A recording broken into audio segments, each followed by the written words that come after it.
Hey everybody, Kevin Godfrey with Long Island Public Adjusters here, answering the question, how much does a public adjuster charge, part 2? On the first part, I don't think I clarified enough because I did get a follow-up question on exactly how much they charge on average or in general. So I'm just going to touch on that a little bit. One of the points of confusion when hiring a public adjuster is that if you have ever hired a real estate agent, the more expensive the house is, the lower the percentage goes. However, with public adjusters, that's not always necessarily the case.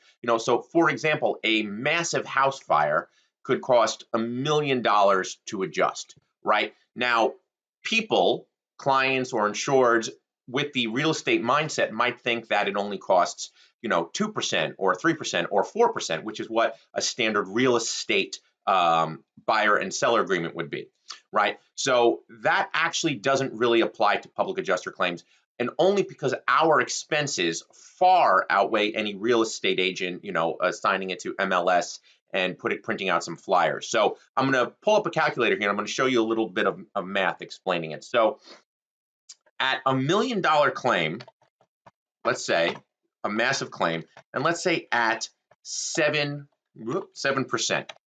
So that's $70,000, which seems like an extraordinary amount of money for a fee.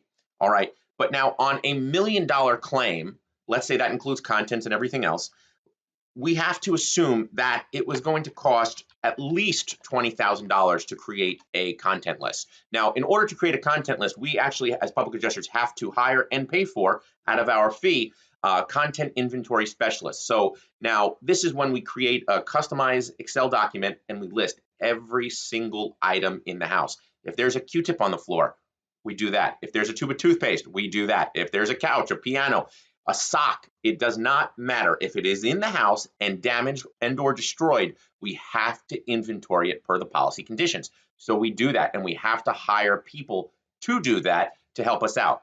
Now, when we bring in these companies and these people, they actually have to take pictures of every single item. They have to document every single item. Then they have to input it into Excel.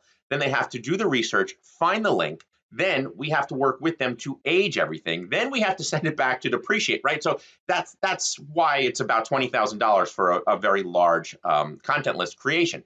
And it could take, 3-4 months of their time. And so now we're down to $50,000. And we also have to hire cause and origin experts, engineers, stuff like that. Now, there's probably additional $5,000 in miscellaneous fees that are going to come up over a period of time settling a large lost house fire.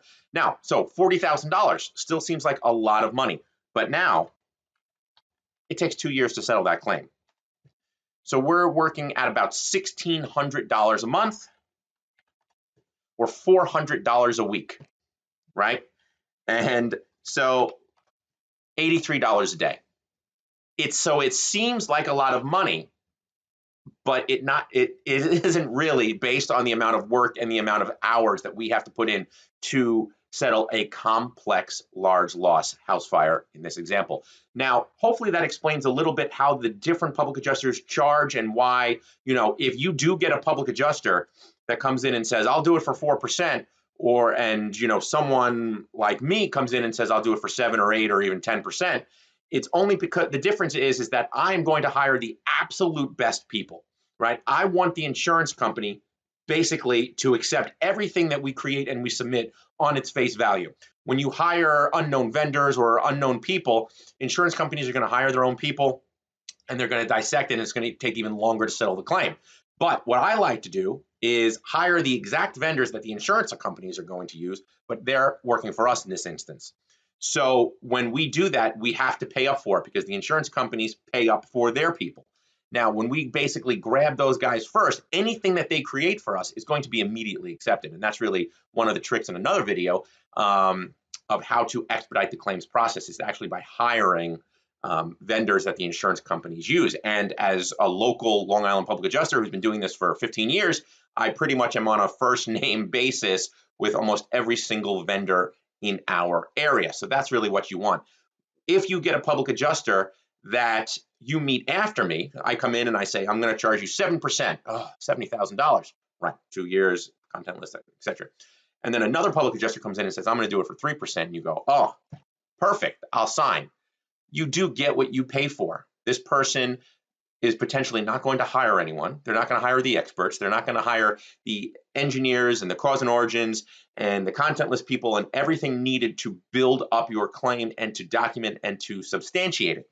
So what are they going to do? They could very well sign that paper, have you sign that paper, and then they could vanish and just have the insurance company do all the work. And then they're not actually going to impact the settlement. They're basically just minding the store while the insurance company does all the work and while you worry, and they're basically sitting in the middle waiting for their check to come. Now, that is obviously not what I would recommend in any way. So I do need you to realize that public adjusters, they charge what they charge because of our obscene amount of expenses it takes to settle a claim. Now, and if a public adjuster is offering you dirt cheap rates, this is not a bargain shopping experience here. This is your financial life. This could be your entire home. This could be your entire business. This could be your family's future. This is not the time to penny pinch, especially when a good and qualified public adjuster can exponentially increase that settlement and pretty much wash out any fee that might be incurred throughout the 2-year process. So hopefully that answered it a little bit better, and I was able to explain why a public adjuster charges what they charge. All right, so thanks for watching, everybody. I'm Kevin Godfrey with Long Island Public Adjusters, and remember, if you ever need a public adjuster, click the link below or visit us online at longislandpublicadjusters.com. Thanks.